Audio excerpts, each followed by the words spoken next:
ভাই ফাইনালি পুজো চলে এসেছে। কাল থেকে ষষ্ঠী, উফ আমি তো ভাবতেই পারছি না পুজো শুরু হয়ে গেল।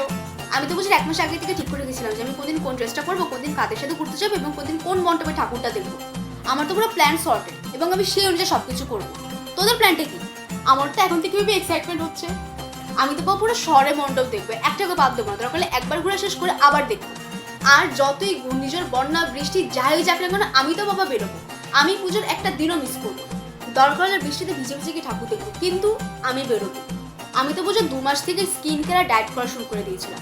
যদি নতুন জুতা পরে প্যান্ডেলের পর প্যান্ডেল হাঁটার পর পায়ে ফোসকাও পরে যায় না, সেই জুতা খুলে খালি পায়ে আমি হাঁটবো, কিন্তু ঠাকুরটা আমি দেখবো। একটা ঠাকুর বাদ দেওয়া যাবে। শোন, ষষ্ঠীর দিন বেরোবো আমি আমার পাড়ার বন্ধুদের সাথে, সপ্তমীর দিন বেরোবো আমি আমার কাজিনদের সাথে, অষ্টমীর দিন বেরোবো আমি তোদের সাথে, আর নবমীর দিন বেরোবো আমি আমার ফ্যামিলিদের সাথে। পুরো প্ল্যান সর্টেড ভাই। এবারে পুজো পুরো জমে যাবে। কিন্তু এই 5টা দিন তো দেখতে দেখতে চলে যাবে। তো কি হয়েছে, আবার সামনের বছর পুজোর জন্য অপেক্ষা করবো। আর অপেক্ষা করাতেই তো আসল মজা।